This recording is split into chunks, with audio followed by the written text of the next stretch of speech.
Después a los cuatro vientos, los cuatro se dirigieron. Una promesa se hicieron que todos debían cumplir, mas no la puedo decir, pues secreto prometieron. Les advierto solamente, y esto a ninguno le asombre, pues muchas veces el hombre tiene que hacer de ese modo. Convinieron entre todos en mudar allí de nombre. Sin ninguna intención mala lo hicieron, no tengo duda, pero es la verdad desnuda, siempre suele suceder. Aquel que su nombre muda tiene culpas que esconder.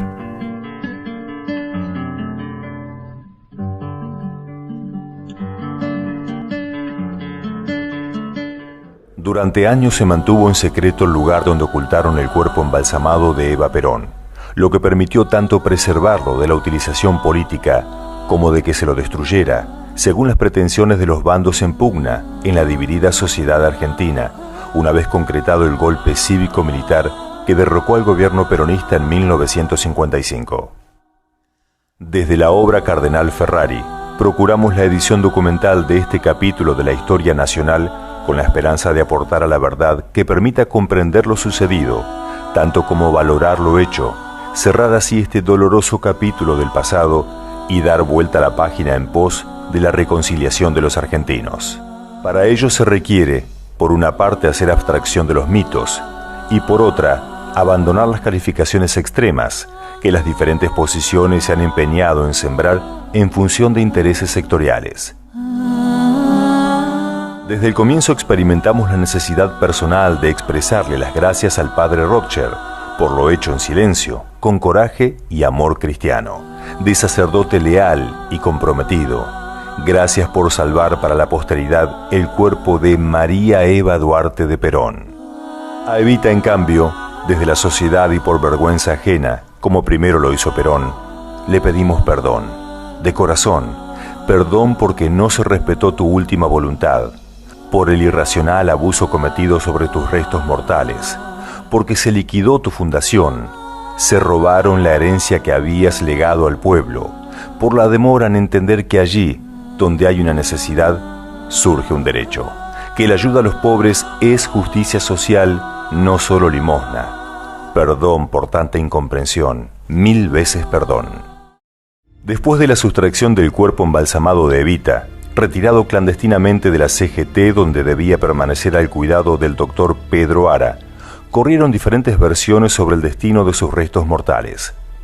Relevadas las investigaciones plasmadas en libros, notas periodísticas y cinematográficas, concluimos que la versión más exhaustiva y documentada se encuentra en la obra de Sergio Rubín, Secreto de Confesión, quien generosamente ha compartido su experiencia, por lo que en lo sustancial y en adelante lo seguiremos.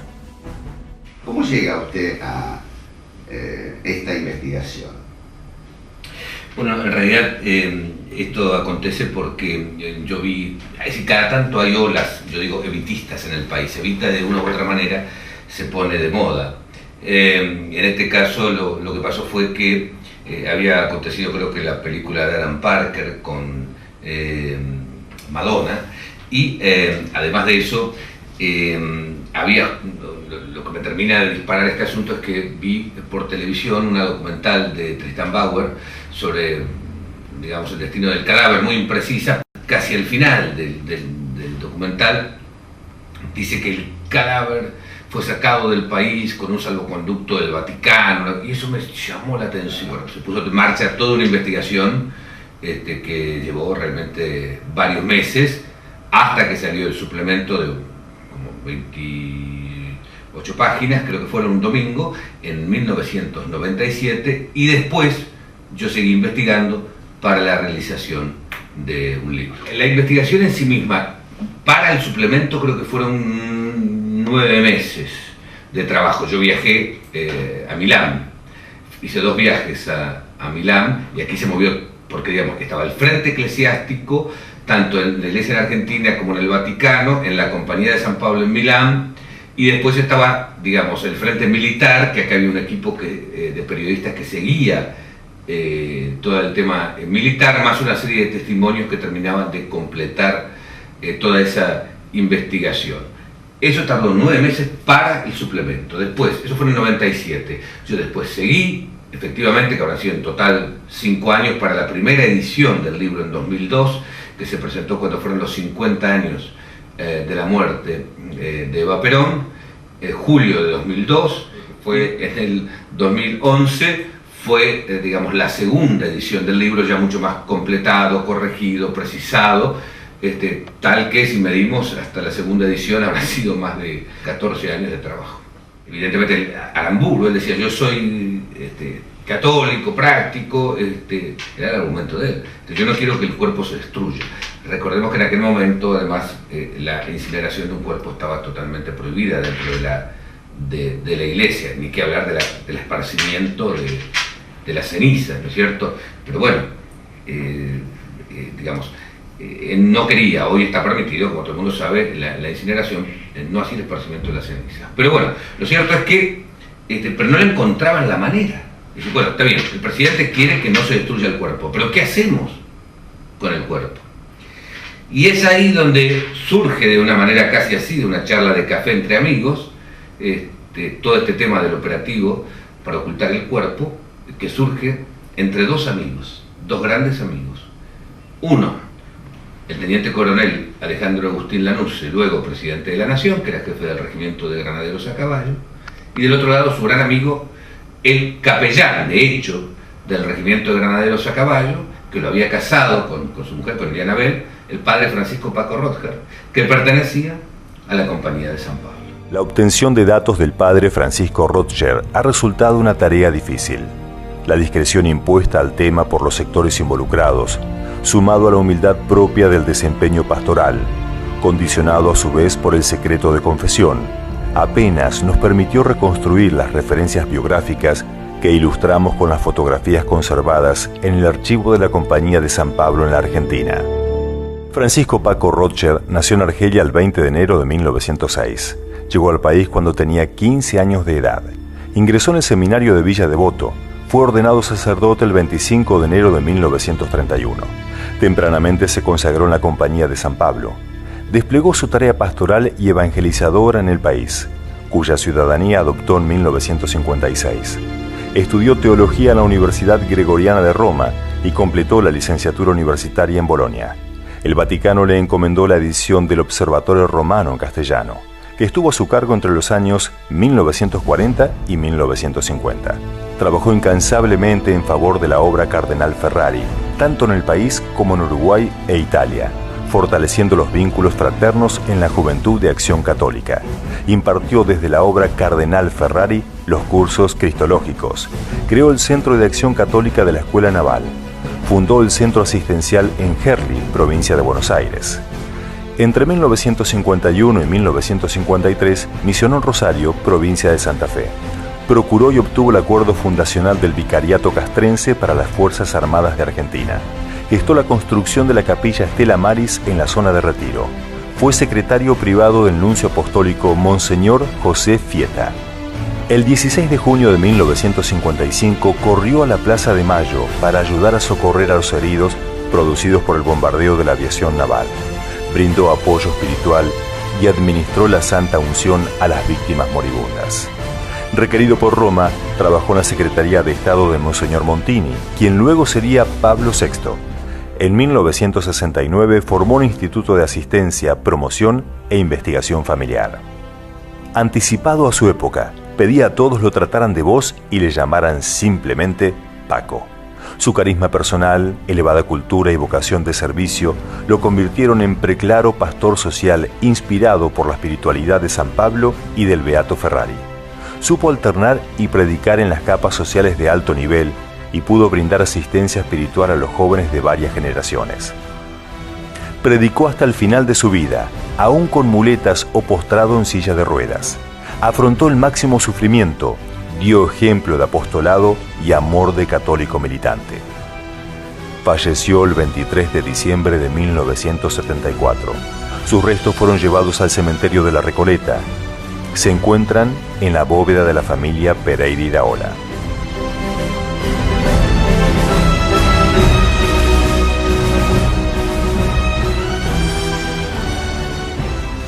La obra Cardenal Ferrari fue creada en el país por los primeros paulinos llegados a misionar allá por 1927.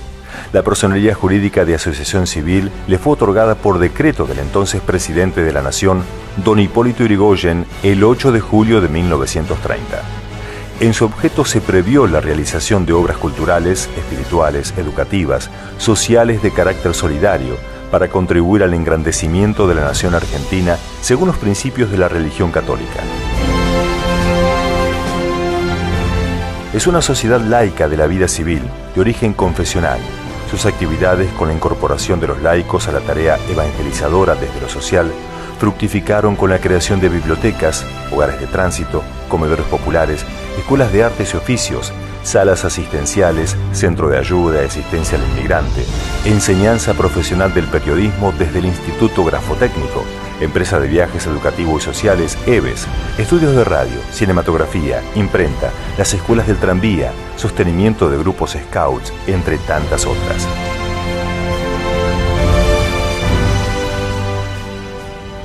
Encontramos en la afinidad del objeto de la obra Cardenal Ferrari con los postulados de la doctrina justicialista la explicación de que no fue por casualidad que haya correspondido al padre Rothschild la tarea de preservar para los tiempos el cuerpo de Evita. La historia está cruzada realmente por paradojas muy fuertes, ¿no? Porque, por un lado, además acontecieron durante el gobierno de Aramburu, más allá de la responsabilidad que se le puede achacar a Aramburu, pero el presidente de la Nación, fueron fusiladas muchas personas por la espalda, ¿no? Sin embargo, aquí se tuvo mucho cuidado en, digamos, la preservación del cuerpo, más allá de, bueno, las cosas que ocurrieron previamente, ¿no? Yo quizás me voy casi al final de la cuestión, pero me parece que hay que decirlo. Acá hay una discusión, eso es evidente, sobre la participación de la Iglesia y en particular de la Compañía de San Pablo en esto. Es decir, para ser claro, si hizo mal o hizo bien. Yo creo que las cuestiones, primero las cuestiones a veces me parece muy importante dejar que la historia avance, ¿no es cierto? Es decir, dar paso a la historia para una interpretación como corresponde, con cierta perspectiva, tratar de tener un poquito menos de apasionamiento y verlo con perspectiva histórica. Evidentemente acá han pasado dos cosas, eso está claro. Es decir, la Compañía de San Pablo, a mi criterio, con el conocimiento, el asentimiento de Pío XII, y tengo fuente, digamos, para afirmarlo, digamos que no es que, como yo digo en el libro, no es que hace un expediente y abre todo un diálogo en la Secretaría de Estado y autoriza oficialmente, sino que Pío XII deja hacer, toma conocimiento y deja hacer. Algo me dirá, es más o menos lo mismo. Sí, es más o menos lo mismo. Es un matiz, pero es un matiz. Deja hacer con su conocimiento. Ahora bien, ¿qué es lo que pasa con esta intervención de la Compañía de San Pablo? Yo creo que pasan objetivamente, hablo como periodista, dos cosas. Es decir, por un lado, digamos, la Compañía de San Pablo o sus autoridades, o sus principales autoridades, le hacen el juego a la dictadura militar para ocultar lo que era el principal emblema peronista, que era el cuerpo de Eva Perón en ese momento, claramente. Ayudan a que eso desaparezca, salga de la escena totalmente. Pero por otro lado, también es cierto, digamos, que el cuerpo logra ser preservado. Y hoy, digamos, como todos sabemos, el cadáver de Eva Perón está bajo dos gruesas planchas de acero en la bóveda de los Duarte, en la Recoleta, y está preservado, fue salvado. Entonces, yo creo que esa participación en aquel contexto de terrible enfrentamiento, de terrible antinomia, de temor a mayores derramamientos de sangre, y de todo, hay que verlo en aquel contexto histórico, ¿no es cierto? Y no tener, digamos, me parece a mí, definiciones tan categóricas, entender un poco aquel contexto. Por lo tanto, cada uno tomará la interpretación que quiera o parte de cada una de estas interpretaciones, pero me parece que hay que tener seguro una panorámica de la situación para entender un poco esta cuestión. Cumple la Subsecretaría de Informaciones de la Presidencia de la Nación el penosísimo deber de informar al pueblo de la República que a las 20:25 horas ha fallecido la señora Eva Perón, jefa espiritual de la Nación. Los restos de la señora Eva Perón serán conducidos mañana, en horas de la mañana, al Ministerio de Trabajo y Previsión, donde se instalará la capilla ardiente. Compañeros, esta es la voluntad de Eva Perón. Yo he de ejecutarla al pie de la letra. Para ello ha de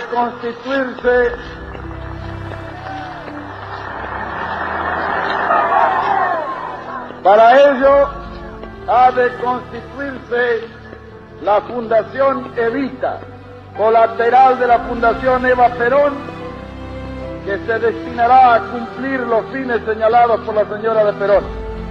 Esa Fundación Evita capitalizará la totalidad de los bienes de la testamentería ya iniciada y que comprenden muchos millones de pesos provenientes de los beneficios obtenidos en la venta del libro La razón de mi vida, de lo que produzca la edición póstuma del nuevo libro Mi mensaje y los demás bienes señalados en la correspondiente declaratoria de heredero. Con ese capital, convenientemente administrado, se arbitrarán beneficios para ponerlos a disposición de los humildes en la forma indicada anteriormente. Las numerosas alhajas que el pueblo, los amigos y algunas naciones extranjeras regalaron a Eva Perón serán destinadas al museo que se instalará en su monumento, a cuyo efecto han sido entregadas a la comisión correspondiente. Desde allí servirán de garantía para préstamos a familias humildes que deban construir su propia vivienda. Nosotros, los justicialistas, tenemos la obligación de entregar al pueblo todo lo nuestro, porque no concedimos los bienes sino en función social. Que el ejemplo de Eva Perón nos ilumine siempre, para que jamás nuestro corazón sea dominado por el egoísmo o la avaricia.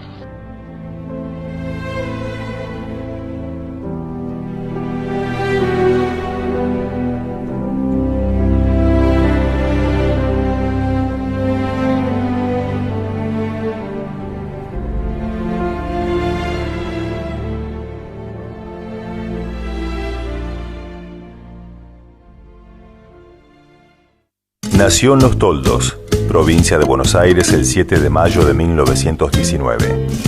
La bautizaron María Eva Duarte. Dejó de existir físicamente en la capital federal el 26 de julio de 1952, siendo desde entonces y para siempre Evita.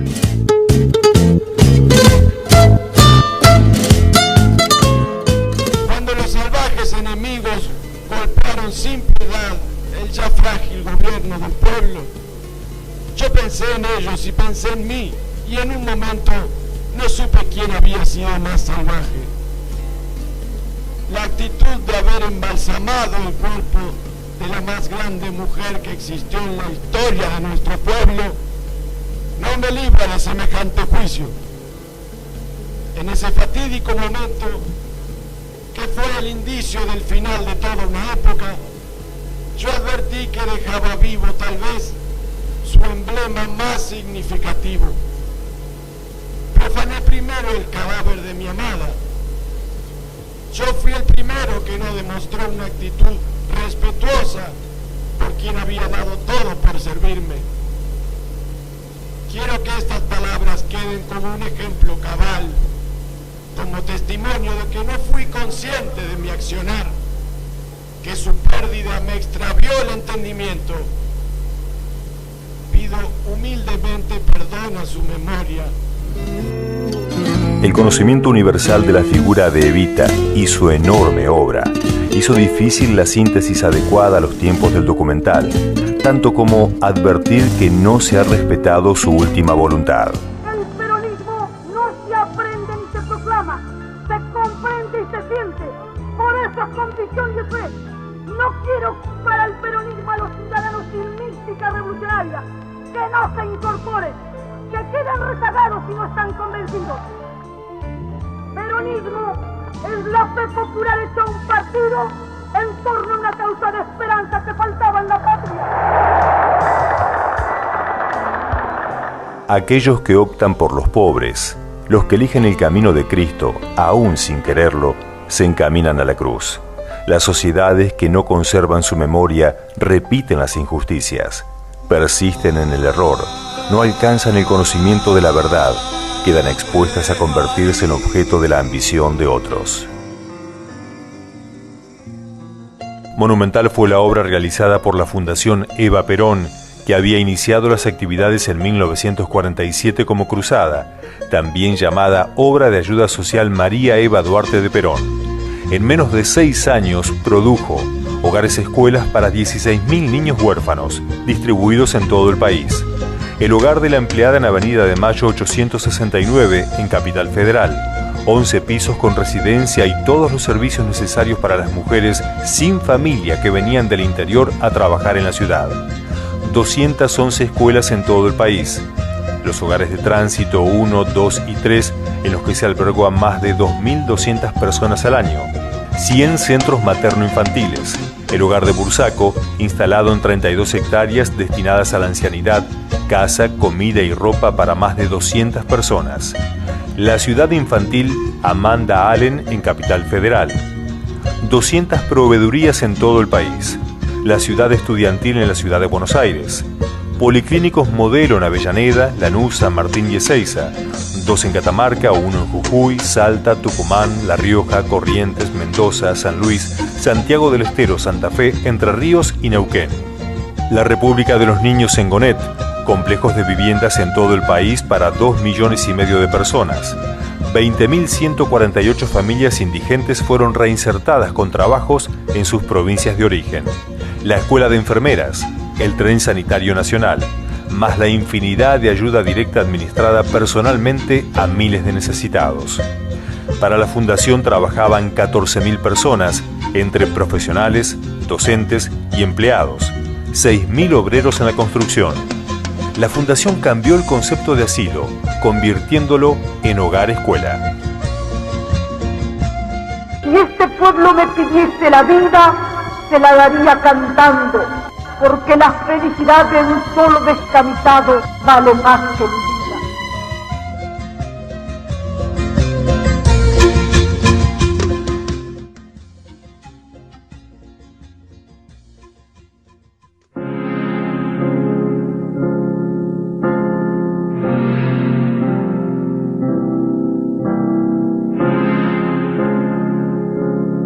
Si Dios me llevase del mundo antes que a Perón, yo quiero quedarme con él y con mi pueblo.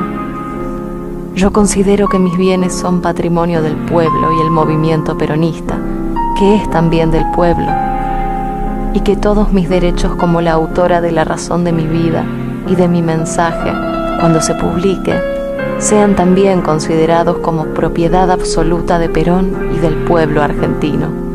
Mientras viva Perón, él podrá hacer lo que quiera de todos mis bienes. Pero después de Perón, el único heredero de mis bienes debe ser el pueblo. Y pido a los trabajadores y a las mujeres de mi pueblo que exijan por cualquier medio el cumplimiento inexorable de esta voluntad suprema de mi corazón que tanto los quiso. Mis joyas no me pertenecen. La mayor parte fueron regalos de mi pueblo, pero aún las que recibí de mis amigos, o de países extranjeros, o del general, quiero que vuelvan al pueblo.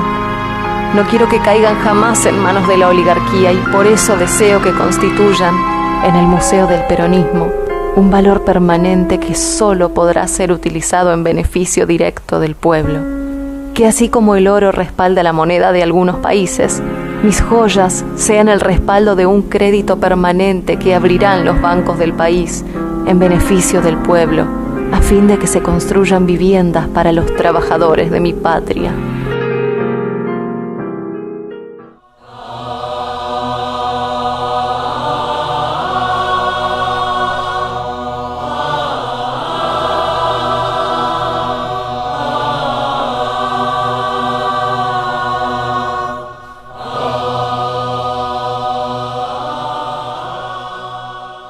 era totalmente antiperonista mientras Evita vivía. Y me hice totalmente peronista después de su muerte. No estaba preparado para Evita yo. Como no hubiéramos estado preparados para entender a los caudillos, por ejemplo. Éramos hijos del despotismo ilustrado. Creíamos en la inteligencia, no en la sabiduría. Creíamos en la erudición, no en la cultura. No sabíamos que la cultura era la memoria de los pueblos. Y que toda cultura que no es popular no es cultura. Éramos unos idiotas, ¿no? Solamente involucrándonos con el dolor, viviendo y sufriendo con los pueblos, cualquiera sea su color, credo o raza, se podrá realizar la enorme tarea de construir la justicia que nos lleve a la paz. Bien vale la pena quemar la vida en aras de la solidaridad, si el fruto será la paz del mundo y su felicidad. Aunque ese fruto madure, tal vez, cuando nosotros hayamos desaparecido.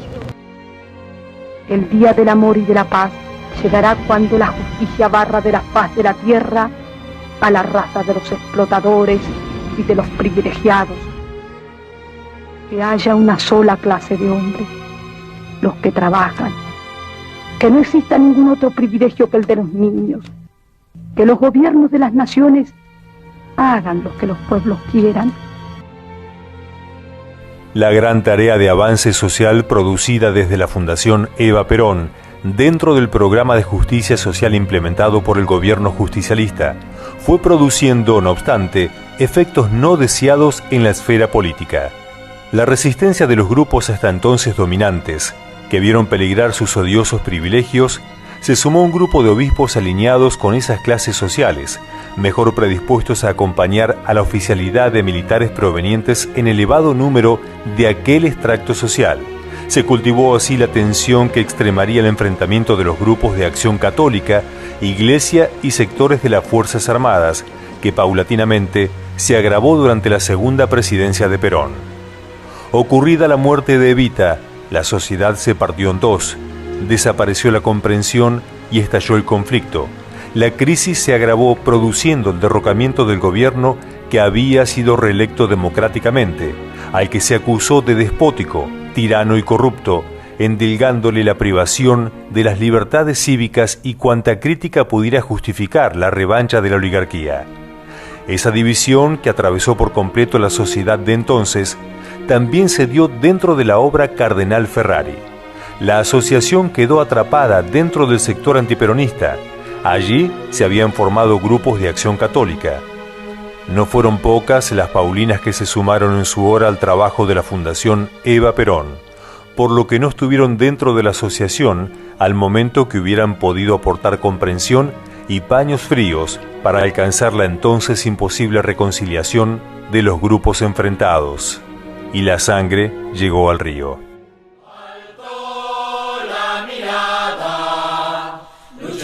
Por la patria redimida, el alma sobre el brazo, la fe y la esperanza renacida, que el sol sobre tu frente alumbre tu coraje, camarada. Ya el brazo de tu madre te señaló la ruta iluminada, y si la muerte quiebra tu vida al filo de una madrugada, perdurará tu nombre entre los héroes de la patria amada.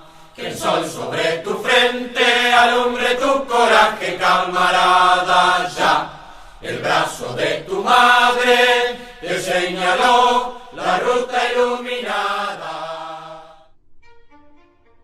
Producido el derrocamiento de Perón, o más exactamente, luego de haberse forzado su renuncia, asumió la presidencia el general Lonardi, bajo la promesa de ni vencedores ni vencidos. Calmó a los dirigentes gremiales, ofreciendo mantener las conquistas sociales, pero en menos de 2 meses fue reemplazado por su compañero el general Pedro Eugenio Aramburu, seguido en la vicepresidencia por el almirante Isaac Rojas, quienes desconocieron aquella promesa pacificadora y desataron la cruenta persecución que padeció el país en su conjunto y constituyó desde la óptica actual el antecedente directo del plan de exterminio perfeccionado por el proceso iniciado el 24 de marzo de 1976.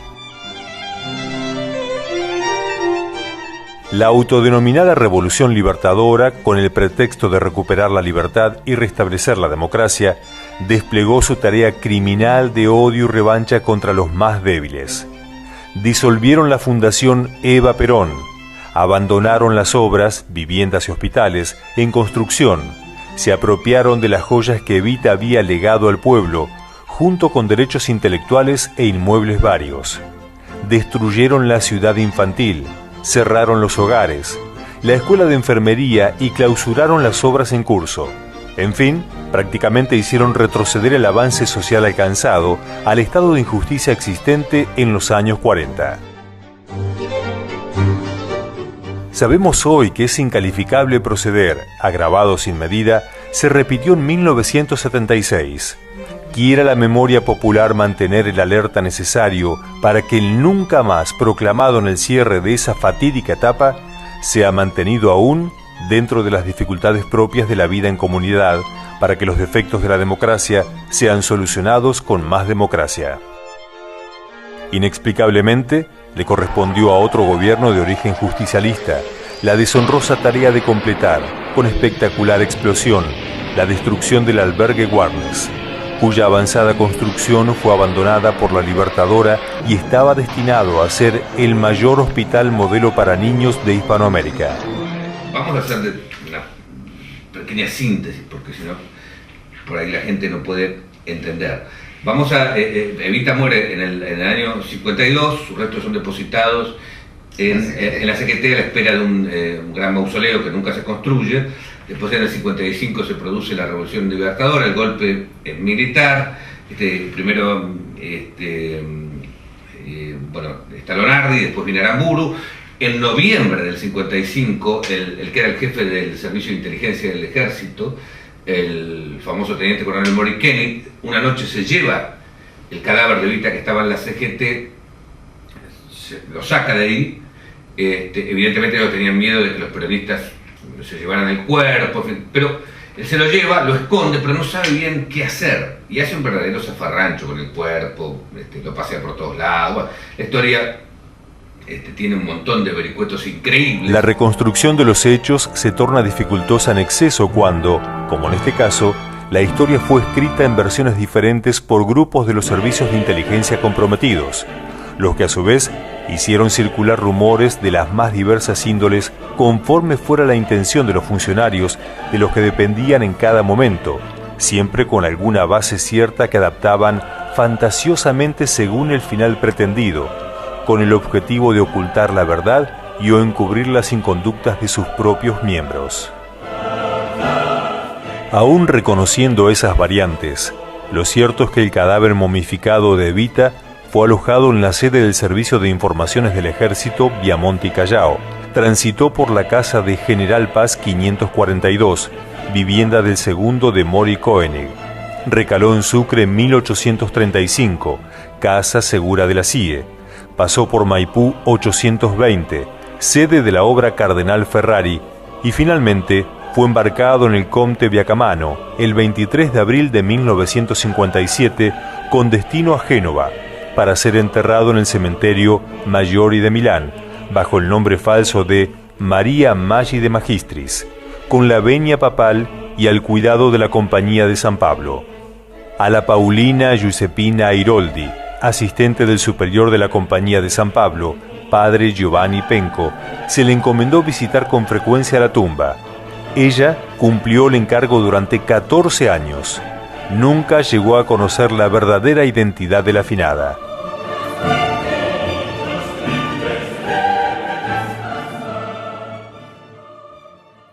Habría pasado aproximadamente un año cuando me vino a ver a mi despacho una señora que me contó que la noche anterior había visto el cadáver de Eva Perón en el Servicio de Informaciones del Ejército.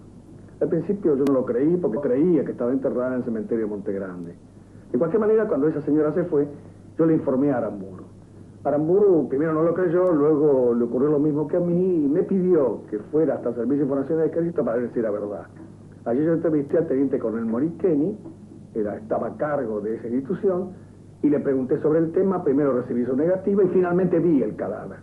Volví y le dije a Aramburu que estaba allí el cadáver. Aramburu se indignó, llamó por teléfono al secretario de guerra, destituyó al coronel Morikeni y en su reemplazo nombró a Cabanilla. Lo cierto es que un día el presidente Aramburu se entera de que con ese cuerpo prácticamente había sido vejado, que había pasado por un montón de incidencias, pero no se le había dado cristiana sepultura. En realidad no se sabía qué hacer. Y la Marina, que era, digamos, la más antiperonista, presionaba, la fuerza más antiperonista, presionaba para la destrucción del cuerpo. Después de muchos años de silencio, hoy, por primera y única vez, rompo ese silencio a efecto de dejar esclarecidos los hechos. El teniente general Aramburu me asigna la misión a cristiana sepultura a los restos mortales de Eva Perón, que se encontraba en esos momentos en el 5º piso del edificio del Servicio de Informaciones del Ejército. La situación era delicada y peligrosa, por cuanto se tenía conocimiento que muchas personas ya sabían cuál era el paradero de los restos mortales de Eva Perón. Tal es así que en varias oportunidades aparecieron velas encendidas y flores próximas al local donde se encontraban los restos. Y además teníamos conocimiento de que distintas bandas armadas pretendían rescatar el cadáver para utilizarlo con fines partidistas, lo mismo que grupos de exaltados pretendían directamente cremarlo. Ante esta situación, le llevé la inquietud al general Aramburu, proponiéndole retirar el cadáver del país y enterrarlo en un país extranjero. El general Aramburu aceptó esta propuesta y me encargó esta misión que se denominó Operativo Traslado. Gracias a la activa y muy especial intervención de la Iglesia, es posible llevar a cabo la operación de evasión del cadáver de la Eva y mandarla a Italia. Ahí intervino directamente un delegado de su santidad para allanarme el camino, tal así que fue el que se ocupó de la compra del tumbino y tomó todos los recaudos correspondientes para esperar el ingreso del cadáver a Milán. El coronel Morikeni había cometido algunas fallas muy graves, irresponsables y muy imprudentes y hasta anticristianas con respecto al cadáver. Lo conocía bien desde el colegio militar. Siempre fue un hombre perfectamente normal, pero a partir de ese momento que tuvo el cadáver en sus manos, se enloqueció, aparte con alcohol. Tipo, tomaba mucho y se enloquecía. Y él decía que esa mujer era de él, que eso le pertenecía a él. Al tomar posesión del Servicio de Informaciones, me encuentro que al lado de mi despacho, un cuarto que estaba destinado a los armarios de distinta documentación, se encontraba el féretro con los restos de la señora María Duarte Perón. Fue una impresión bastante intensa, una emoción bastante violenta también, ver ese cadáver porque era prácticamente una muñeca, estaba intacto,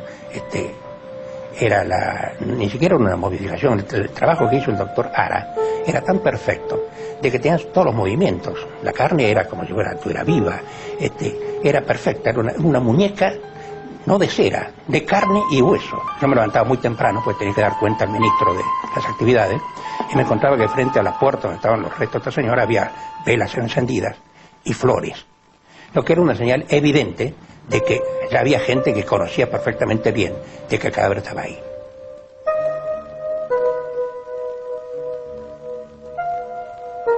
Dos situaciones se presentaban en ese momento.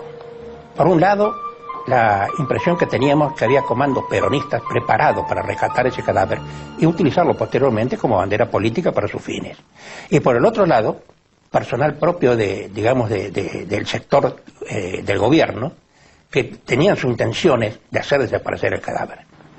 Uno de los proyectos era prácticamente destrozarlo y arrojarlo en medio del río. Otro era volar el edificio de informaciones del ejército para que desaparecieran los restos. Y esas fueron las terribles presiones que tuve que soportar para evitar de que se procediera una u otra forma. Y de ahí surge entonces la necesidad que yo le impongo al teniente general Aramburu de sacar el cadáver del país. No es fácil retirar de un país un cadáver y transportarlo a otro con nombre falso. Era necesario llenar una serie de formalidades de carácter oficial y también eclesiásticas, para lo cual tomé contacto personal con el entonces delegado de la Compañía San Pablo en la Argentina, el presbítero Francisco Roger, con quien planificamos el retiro del cadáver y su traslado a Génova, en la República de Italia. Por tanto, digamos, ahí hablando, Paco Rodger, el padre Rodger, se entera por Lanusse, que tenía devoción por Aramburu, que Aramburu estaba muy preocupado porque no sabía qué hacer con el cuerpo y que como era muy católico no lo quería destruir. Pero insisto, no sabía qué hacer. Y de ahí empieza a barajarse la idea. Bueno, Paco le dice, ¿qué te parece si lo llevamos a Italia escondido bajo otro nombre y lo cuida mi orden religiosa, mi comunidad religiosa, mi congregación?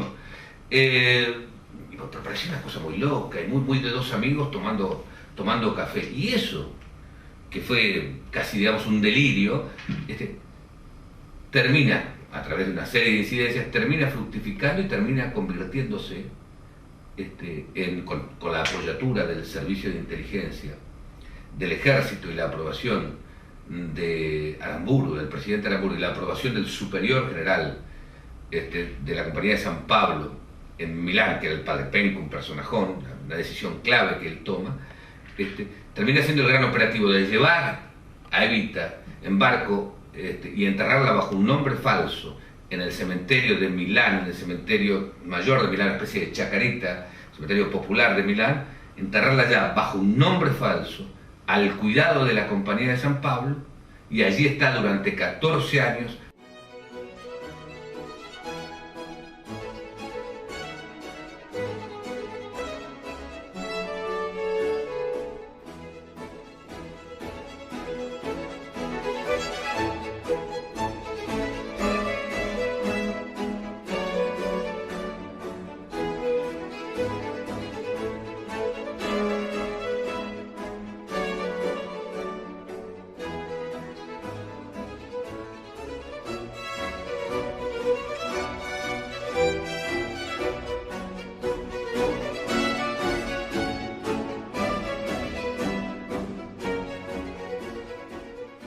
Estaba cayendo la investigación, es decir, estaba prácticamente condenada al fracaso, es decir, no íbamos a ningún lado. Y yo me acuerdo que lo voy a ver a Modesto González al obispado dentro del obispado de la diócesis de Avellaneda, donde él estaba, voy a Avellaneda, Lanús, y bueno, lo recorrí y lo busqué, lo encontré en un comedor que atendía a personas de la tercera edad. Y la verdad que todas las preguntas que le hacía de las personas que podían haber intervenido, diálogo, no me podía ayudar en nada porque o no quedaba, o el padre Oscar ya había muerto, fue un montón de cosas. Y al final, de tanta cantidad de cosas que yo había leído, le digo, y un padre Madurini, le digo yo, estábamos en la calle, estábamos en la vereda, y me dice, el padre Madurini está en Milán, en las afueras de Milán. Il nome con cui era stata portata qui era stato il nome di Maria Magda de Magistris, nata ad Almine in provincia di Bergamo. Questo era il nome sotto cui era qui sepolta Eva Peron. La Giuseppina Airoldi apparteneva alla sezione femminile della Compagnia di San Paolo. Giuseppina Airoldi da padre Penco era mandata molto spesso a visitare la tomba in cui era sepolta la Eva Peron, perché la vedesse e le portasse ogni tanto dei fiori. Peron allora mi offrì persino di bere una birra insieme con lui. E mi ricordo che c'era un uomo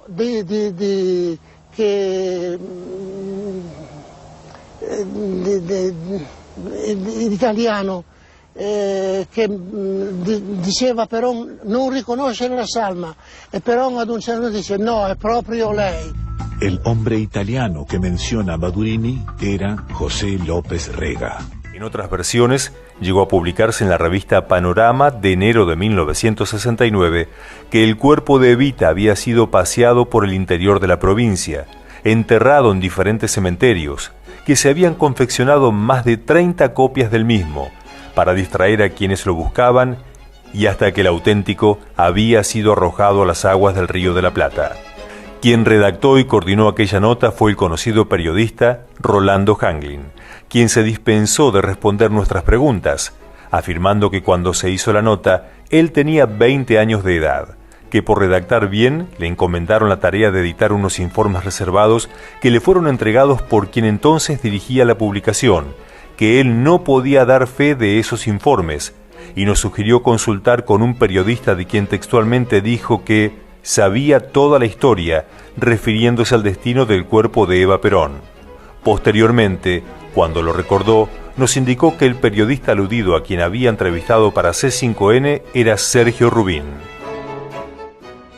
Por la nota publicada en La Nación el 24 de junio de 2012, nos enteramos que el general Jorge Danza y Gascón, a sus 91 años de edad, entrevistado entonces por el periodista Jorge Urienberry, afirmó ser quien secuestró el cuerpo de Evita a los pocos días de comenzada la revolución en septiembre de 1955, que fue hasta la CGT con un comando antiperonista solo a inspeccionar, pero al ver el estado de abandono en que se encontraba el cuerpo, por razones que dijo humanitarias, decidió llevarlo a la sede del Servicio de Informaciones del Ejército en Viamonte y Callao, donde prestaba servicios. Conjeturó que el cuerpo pudo haber sido devuelto posteriormente a la CGT para que el doctor Ara le efectuara el mantenimiento necesario, explicando de esa manera que la versión oficial omitiera su actuación y datara el retiro del cuerpo de la CGT por el teniente coronel Mori Koenig el 23 de noviembre de 1956. Ir a explorar nada más qué es lo que pasaba con Evita, porque había rumores de todo tipo de que que la habían quemado, que había problemas con ella, una serie de rumores que confundían. Entonces vamos a ver qué pasa. Al llegar a las proximidades de la CGT, me encuentro que hay una iluminación enorme, una iluminación grande, las puertas abiertas, ¿no? 3 hombres adentro que ni se pararon ni se mosquearon. Nosotros ingresamos inmediatamente, ¿no?, al ámbito ese donde estaba, a un costado derecho, estaba Eva Perón. Las luces también la enfocaban a ella. Estaba expuesta a cualquier atentado. Acá no hubo orden. Nos fuimos de la prensa al día siguiente, ¿no?, encontrarnos nuevamente y ahí sí partir para la CGT. Ahora, ahí fue un viaje bastante delicado, porque las calles estaban desiertas, pero en cualquier momento pensábamos que nos podían atacar. Con Mori Kenny, nada más, con Mori Kenny, que es el único con el cual yo conversé, acordamos, ¿no?, ir a explorar, en el caso de la CGT, vámonos. Esta mujer está expuesta, ¿no? Está expuesta, si la dejamos acá, está expuesta a que pase cualquier cosa, en cualquier momento. Llevarla al camión y partimos a la oscuridad, tapamos, eso sí, la tapamos y cargamos el féretro y lo pusimos en el camión, que no tenía capota. Sí, cargamos el féretro y empezamos, yo pensando que esta gente iba a alarmar. Usar en el CIE era porque era lo más seguro para mí, lo que yo conocía más, ¿no? Y como yo no iba a ocultar nada, sino ya se empezaba después cuando se devolvía el cadáver. Entonces, directamente, lo encaré a Mori Kenny recién, al llegar, ¿no?, después de subirlo al ascensor, ordenar que desalojara la planta baja, bueno, esos problemas menores. La llevé a mi despacho, la deposité en una habitación contigua que era un depósito de papeles. El quinto piso. Era exactamente, ese es uno de los defectos de Morikeri. Le gustaba el quintillo y digamos, eso me lo dice Sagastume también, ¿no? En los últimos tiempos ya tomaba cualquier cosa. No vino caro, sino cualquier cosa. Decía Lanuse, tenemos que devolverle a Perón todas las cosas que le da el marco para quejarse. El cadáver, la plata, los juicios. Entonces un día llega el coronel Cabanillas a la embajada y me dice, Jorge, mira, y me dio una carta de Lanuse que había que devolverle el cadáver. Le vamos a devolver el cadáver. Ahora usted esta semana no salga de acá para nada, porque no le puedo decir cuándo, porque usted imagínese que el cadáver de la señora vale mucho. Se lo puede robar cualquier tipo para después pedir plata, se lo puede robar un peronista para después quedar bien con usted, o me lo puedo robar yo. Y así digo que quédese, y digo, bueno, quédese. Y se quedó, pero por ahí me hablan a casa y me dicen, bueno, entre las 8 y las 8 y media, entre las 8 y 20 y 8 y media, llega el cadáver allá a la... Digo, no, espérate, entre 8 y 20, 8 y media, no, porque 8 y 25 murió Eva Perón y van a creer que lo hago festejando, entregámelo a las 9 menos cuarto. Bueno, y así paramos un poco. Yo me fui, ahora va a venir el cadáver, y el cadáver llegó con Cabanillas en un camioncito que repartía chocolates, que decía leche y tal. Bueno, sacamos el cadáver, lo llevamos, se abrió el cajón con una cosa de abrir lata, porque el fuego era lo único que destruía lo que hacía. Bueno, y ahí se la vio, y bueno, y empezamos a hablar, y después venía la parte de la entrega del cadáver. Estaban presentes Perón, Isabelita, Jorge Daniel Paladino, y después un curita que se había casado a él, Isabelita. Y por el otro lado estábamos yo, Cabanillas y Angeli, que era el obispo que había cuidado el cadáver de Eva allá en Italia. Yo cuando entregué el cadáver de Eva, empezamos a revisar. Y Perón le miró acá atrás de la oreja, tenía ahí rota. Y López Rega dijo una cosa que yo nunca pude ver. Revisémosle la pierna porque se acuerda la puñalada, dijo el puntazo que le dio en el rosario esa vez a la señora.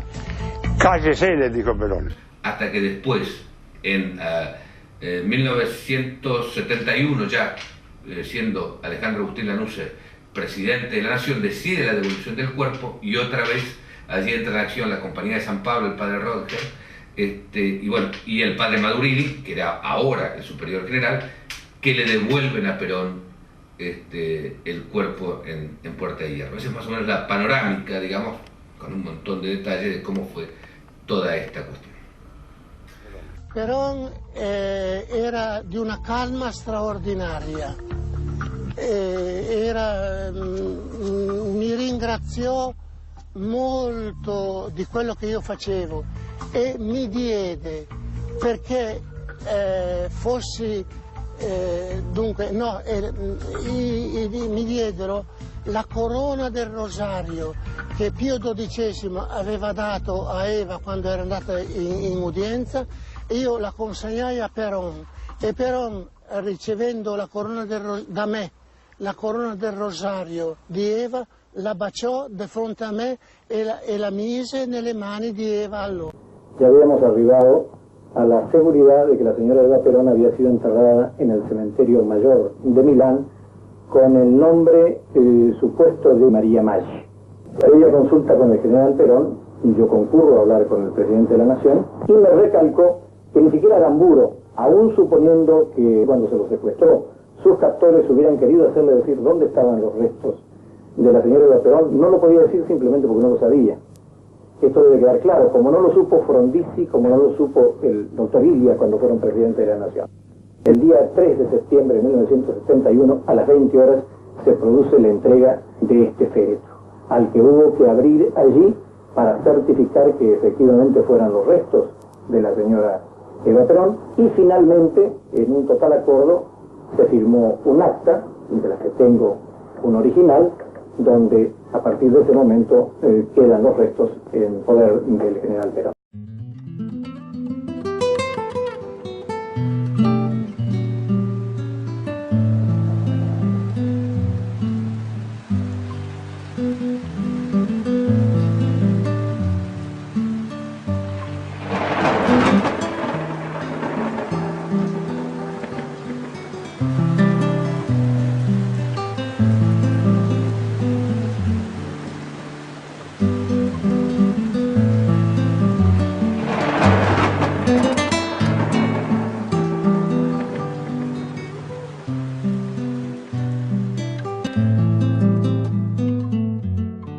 El cuerpo lo trajo Gelli. Gelli fue el que manejó todo eso. Licio Gelli. Gelli era un personaje. La carta de presentación de Gelli a Perón, como diciendo: yo soy fulano de tal, yo te puedo traer los restos.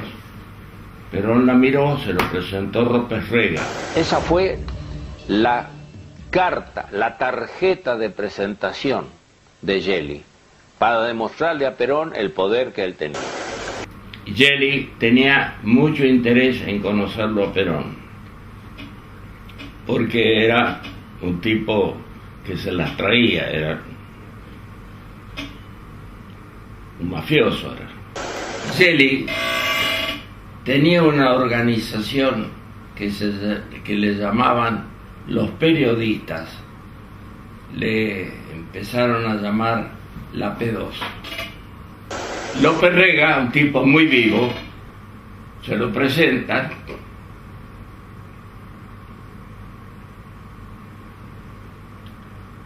y se hacen amigos por intereses. Uno tenía mucho interés en conocerlo a Perón y este tenía mucho interés que lo conociera Perón, porque Perón estaba rodeado. Perón necesitaba amigos poderosos que lo ayudaran a venir a Argentina, que lo ayudaran en muchas cosas. Le dice a Perón en Puerta de Hierro: general, tengo entendido que una de sus grandes preocupaciones actuales es recuperar el cadáver de la señora Eva Perón. Licio Gelli le ofreció a usted incorporarse a la Propaganda 2. ¿Usted aceptó?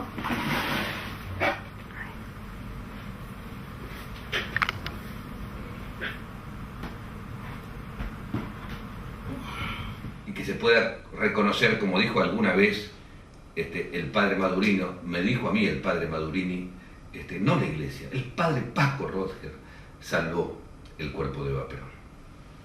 Perón dispone que Daniel Paladino, que era su delegado personal, y un hombre que se encontraba, a pesar de la solemnidad del acto, vestido tan solo en camiseta, que procedan a la apertura del féretro.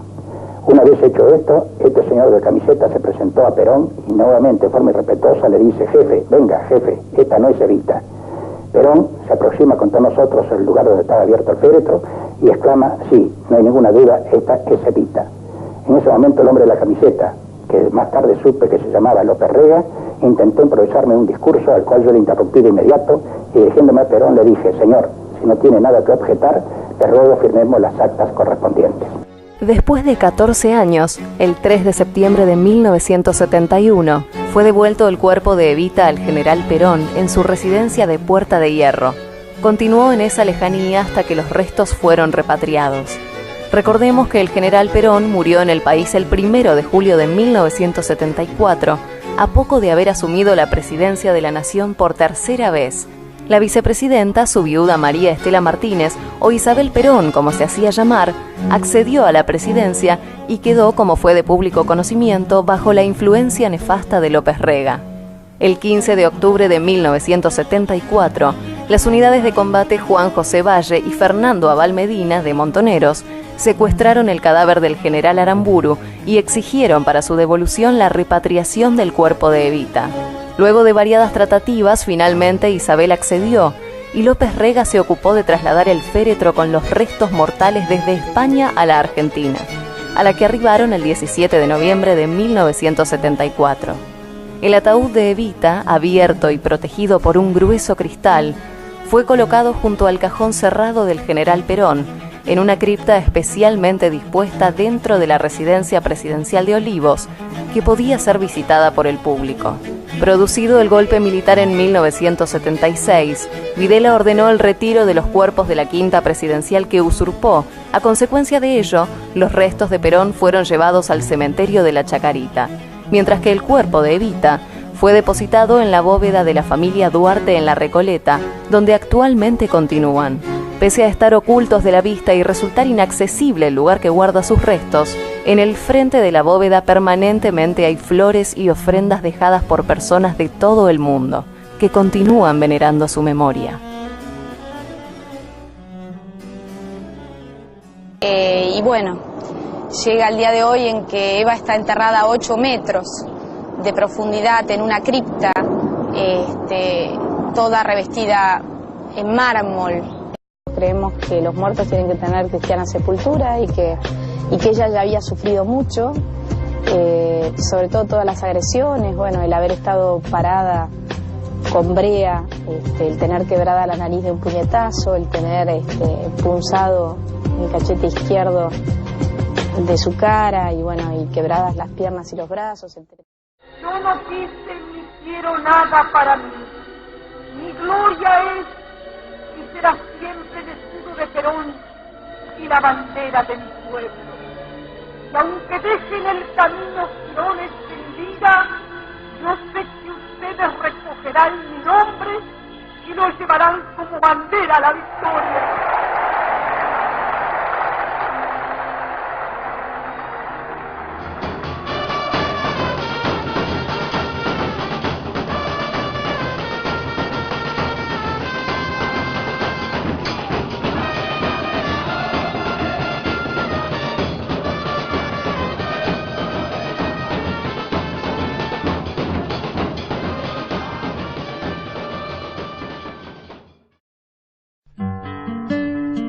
Es el pobre en su orfandad de la fortuna el desecho, porque Naides toma a pecho el defender a su raza. Debe el gaucho tener casa, escuela, iglesia y derechos. Es la memoria un gran don, calidad muy meritoria, y aquellos que en esta historia sospechen que les doy palo, sepan que olvidar lo malo también es tener memoria. Mas Naides se cree ofendido, pues a ninguno incomodo, y si canto de este modo por encontrar lo oportuno, no es para mal de ninguno, sino para bien de todos.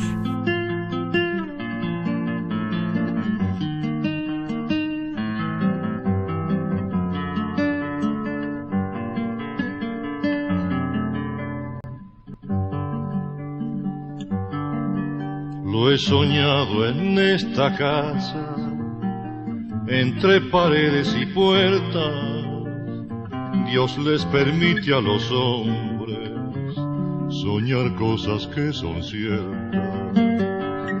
Lo he soñado mar afuera, en unas islas glaciales, que nos digan lo demás, la tumba y los hospitales. Una de tantas provincias del interior fue su tierra. No conviene que se sepa que muere gente en la guerra. Lo sacaron del cuartel, le pusieron en las manos las armas y lo mandaron a morir con sus hermanos.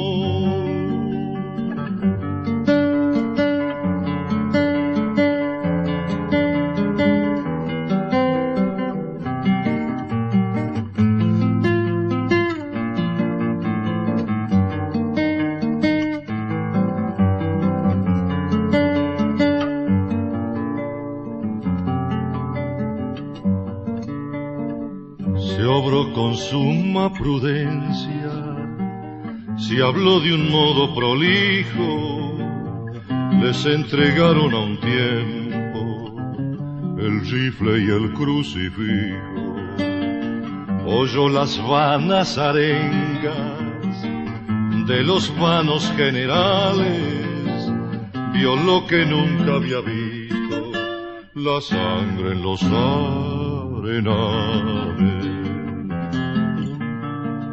Oyó vivas, oyó mueras, oyó el clamor de la gente.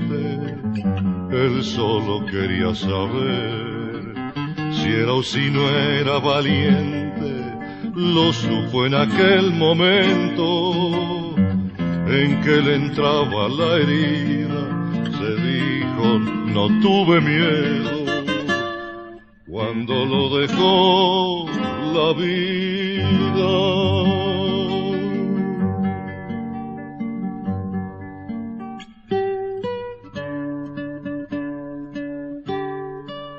Su muerte fue una secreta victoria. Nadie se asombre de que me dé envidia y pena el destino de aquel hombre.